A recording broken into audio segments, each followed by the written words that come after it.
Si tu es ou étais fan de l'anime Belzebub, tu as probablement ressenti ce vide après ce dernier épisode. Ouais, moi aussi. Cette sensation que l'histoire n'était pas vraiment terminée. Mais est-ce que tu savais que l'anime ne couvre qu'une partie du manga? Ouais, les enflures. Le manga Belzebub compte 28 tomes au total et l'anime n'en adapte que les 15 premiers. Et encore, même dans ce qui a été adapté, il y a quelques manquements. Mais ce n'est pas ce qui nous intéresse ici. Aujourd'hui, on va plonger dans ce qu'il se passe après la fin de l'anime et découvrir les arcs épiques et les combats intenses qui n'ont jamais été animés. Mais avant, remettons-nous dans le bain. Le lycée Ishiyama flambant neuf vient tout juste de rouvrir ses portes après les événements chaotiques qui l'ont secoué. Mais dans ses couloirs impeccables, un étrange vieillard fait son apparition. Derrière son allure ridicule se cache cependant un adversaire redoutable. Tellement redoutable en fait que même des figures puissantes comme le grand-père de Kunieda, le directeur du lycée Ishiyama et même le professeur Zen sont obligés de se donner à fond pour l'affronter. Pendant ce temps, le TKKH, Hidettora Tojo, Hajime Kanzaki, Aoi Kunieda et Tatsuya Himekawa, et les éternels fauteurs de troubles d'Ishiyama prévoient déjà de saccager leur nouvel établissement. Mais à leur grande surprise, ils se rendent compte qu'ils ne sont plus dans une école ordinaire. Le lycée a été transformé en une véritable école démoniaque, érigée en l'honneur du roi démon Enno. S'ensuivent alors des affrontements entre nos délinquants préférés et les démons jusqu'à ce que Hilda se fasse gober par le dragon de Jabberwock, le fils du vieillard. Et c'est là que l'anime a pris une direction différente du manga. Hilda capture Oga avec sa magie démoniaque en plein vol, lui confiant la responsabilité de Babybel, puis elle est de nouveau avalée par Sodom, le dragon, disant à Oga qu'il est désormais le seul père de Belle dans ce monde. Pendant ce temps, N réapparaît et les délinquants d'Ishiyama commencent à l'insulter. Quetzalcoatl intervient, expliquant que plusieurs étudiants d'Ishiyama sont sous son contrôle. Il propose un match pour résoudre leur précédent conflit, précisant que tout ce qu'ils possèdent, y compris leur vie, est en jeu face aux démons de la 34e division de Behemoth. Aoi est également informé du match et les généraux des piliers lui expliquent que la situation ressemble à un jeu de guerre orchestré par N, où chacun, démon comme humain, n'est qu'un pion. N accorde une semaine à Furuichi pour constituer une armée pendant laquelle la sienne arrivera dans le monde humain. Oga se réveille dans l'infirmerie et apprend que Hilda est vivante. Lui, Furuichi et Aoi, rejoints par Lanya et Saotome, retournent en classe. Le groupe se prépare à affronter les démons de Behemoth et d'autres alliés comme les 600 chevaliers s'engagent à se battre à leur côté. Le lendemain à l'académie Akumano, un professeur humain découvre que ses élèves sont des démons et comprend les rangs hiérarchiques entre eux. Behemoth, quant à lui, explique à son fils Jabberwock que combattre les humains seuls leur serait plus favorable avant de s'excuser auprès de Hilda pour le comportement de Jabberwock, désormais chef de la division. Oga s'entraîne sous la direction de Saotome, épuisé au point de s'effondrer. Après 3 jours, il se réveille sur un bateau en route vers l'île de la décapitation, où lui et ses amis devront affronter des démons. Pendant ce temps, Hilda est emprisonnée, rencontrant une nouvelle compagne de cellule, Yolda. Oga et ses amis continuent leur voyage vers l'île de la décapitation, où ils sont les seuls à débarquer. Aoi leur parle du lieu mystérieux, mais ne sait pas si des démons y habitent. Ils rencontrent donc des mannequins humanoïdes dans un restaurant, ce qui les perturbe. En explorant l'île, ils se retrouvent entourés de mannequins possédés par des démons de Baron. Après un combat, les mannequins révèlent leur nature et se soumettent à Oga et Aoi. Ils rencontrent ensuite Suiten Ikaruga, qui ressemble quand même beaucoup à Nico Robin, une prêtresse qui accepte de leur enseigner la technique Ankokobuto à condition qu'Oga et Aoi se battent entre eux. Oga gagne le combat et Ikaruga leur révèle qu'elle a été une élève d'Ishiyama, tout comme Saotome, et qu'elle avait une rivalité avec la mère d'Aoi. Pendant ce temps, Hilda est prisonnière à l'académie Akumano, mais elle échange sa place avec sa sœur Yolda pour déjouer leurs ennemis. Oga termine son entraînement sur l'île et se prépare à détruire l'académie, déterminé à mener cette mission seule. La vraie Hilda est crucifiée sur une croix sur le toit de l'école avec plusieurs démons présents pour regarder. L'un des piliers, Salamander, remarque comment Hilda a vaincu 5 autres piliers et a laissé Yolda s'échapper. Il dit qu'elle sera punie par des brûlures qui vont dévorer sa mémoire et même la faire oublier Babybel.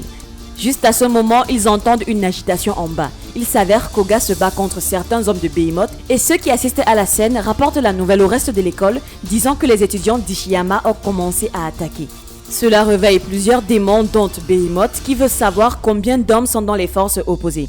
Il est choqué d'apprendre qu'il n'y a qu'une seule personne qui les attaque, Tatsumi Oga. Oga commence donc à ravager les démons et compte combien il en a vaincu. En éliminant les démons, plusieurs généraux piliers sont informés de la situation, dont Raphaël et Ekadot, tous deux emprisonnés. Ekadot rit et traite Oga de fou pour avoir défié les 394 hommes de Behemoth, ajoutant qu'il est dans le pitre. Oga rencontre bientôt des hommes de la branche de Naga dans la division, tous prêts à se venger de leur chef. Mais Oga demande simplement combien ils sont, les fait additionner cela au nombre de démons qu'il a vaincus et les élimine comme ça avec un puissant Belzeblast. Pendant ce temps, Furuichi regarde à travers ses jumelles Oga qui continue à attaquer les démons. Alain Delon et Lamia sont irrités par le fait qu'Oga soit parti seul, Lamia traitant même Oga d'idiot. Furuichi contredit et dit que Oga prévoyait d'y aller seul de toute façon, peu importe ce que Yolda disait. Cependant, il admet qu'Oga est un idiot. Soudain, Furuichi remarque de la fumée venant du toit de l'école et voit Hilda sur la croix, appelant le nom d'Oga. Oga entend Hilda et se retourne pour la regarder. Elle crie et reproche à Oga d'être venu la sauver. Furuichi informe Oga de la situation, ce qui pousse Oga à crier à Hilda de se taire et de le laisser la sauver. J'ai comme un air de déjà vu, pas vous? Il se fraye ensuite un chemin dans le bâtiment. Hilda continue à le réprimander et Salamander, qui a tout écouté, se demande si Oga pourra sauver Hilda avant que ses souvenirs ne soient complètement brûlés. Dans le bâtiment principal de l'école, Oga retrouve plusieurs généraux piliers qui l'attendent. Ils se présentent un par un. Cependant, lorsque le 22e pilier essaye de se présenter, Oga le frappe simplement et réprimande les autres pour essayer de le faire perdre le compte du nombre de démons qu'il a déjà éliminés. Alors que les autres piliers attaquent, Oga entre en Super Milk Time 30 centilitres et élimine les autres. Les autres démons deviennent craintifs et essayent de s'échapper, mais Oga termine certains d'entre eux. Ensuite, il rencontre le pilier Basilic. Les démons restants sont soulagés, mais Basilic les réprimande. Il s'excuse auprès du délinquant avant d'ouvrir ses yeux, permettant à Oga de le regarder. Il attaque Oga avec sa grande hache et explique ses pouvoirs. Cependant, il s'est révélé que Baby Bell a bloqué la hache grâce à Super Milk Time, à la grande surprise de Basilic. Après avoir chargé jusqu'à 80 centilitres, Oga et Baby Bell combinent leurs pouvoirs pour vaincre le pilier avec un Bell's Emblem. Oga se dirige ensuite vers l'escalier menant au toit et remarque qu'au fur et à mesure qu'il monte, la construction de l'école est de moins en moins complète. Il se retrouve bientôt face à plusieurs autres piliers, spécifiquement Quetzalcoatl. Juste au moment où il pense être dans une autre bataille avec les démons, il retrouve Hidetora Tojo endormi dans l'une des pièces voisines. Oga est stupéfait, voire même choqué de voir Tojo, qui lui demande pourquoi il est là. Oga répond avec colère qu'il comptait lui poser la même question. Pendant ce temps, Behemoth se rend sur le toit de l'école et voit Hilda brûler sur la croix. Salamander explique qu'il brûle ses souvenirs et qu'elle sera la nouvelle infirmière d'En dès le matin. Behemoth est satisfait et commence à parler d'Oga, essayant de sauver Hilda. Salamander comprend la situation et explique que plusieurs autres piliers s'occupent déjà de lui, donc il ne devrait pas y avoir de problème. Et comme réponse à la question d'Oga, Tojo lui révèle qu'il a été engagé pour aider à construire l'école la semaine précédente et se réjouit de combien il est payé. Il ajoute même qu'il se sent fier puisqu'il contribue à reconstruire Ishiyama sans savoir qu'en fait il sert les démons. Tojo se lève et demande un combat à Oga, mais deux autres généraux piliers interceptent, disant qu'ils vont les tuer tous les deux. Cependant, Tojo se débarrasse rapidement d'eux et Oga se demande à quel point Tojo est devenu plus fort. À l'extérieur, Tojo remarque les autres piliers et les reconnaît grâce à l'uniforme qu'ils portent. Il propose de les éliminer, mais Oga dit avec colère qu'il voulait vaincre les 394 hommes de Behemoth seul.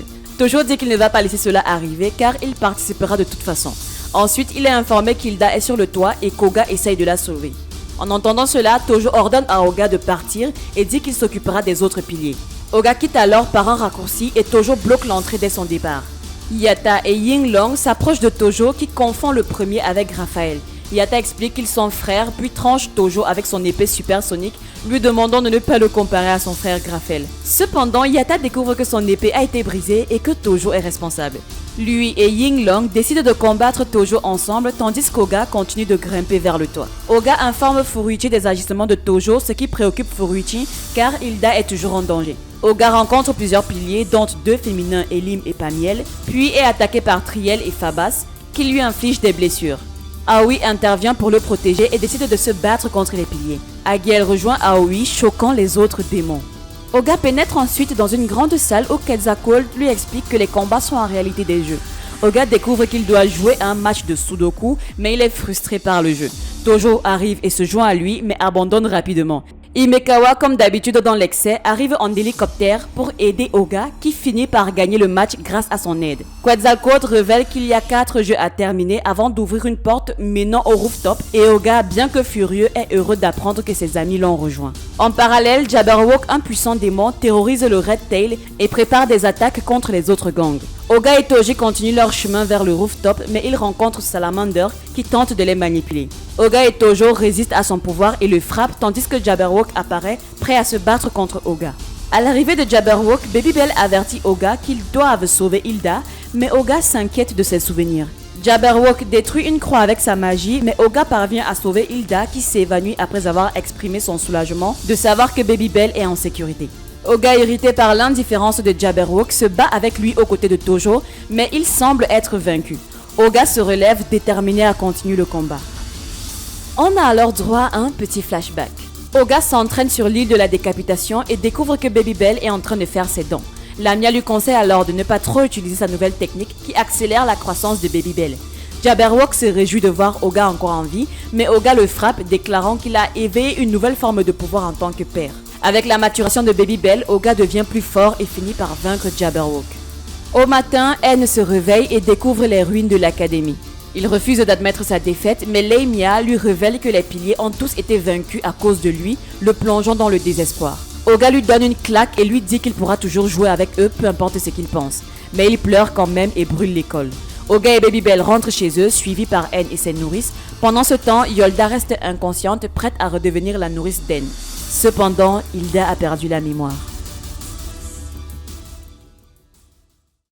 Et voilà, c'était tout pour aujourd'hui. Que pensez-vous de ce nouveau format où nous explorons ce qui se passe dans les mangas après la fin de l'anime? J'aimerais savoir si ce format vous plaît. Si vous voulez connaître la suite des événements du manga Belzebub, faites-le moi savoir dans les commentaires. Mais attention, la suite ne viendra que si cette vidéo marche, donc n'hésitez pas à la partager avec vos amis. En plus, vous voulez certainement que je vous raconte comment Furuichi a pu vaincre Tojo. N'oubliez pas non plus que nous visons les 5000 abonnés avant la fin de l'année, donc si vous n'êtes pas encore abonné, c'est le moment de le faire pour ne rien manquer de nos prochaines vidéos. Merci à tous pour votre soutien et à bientôt.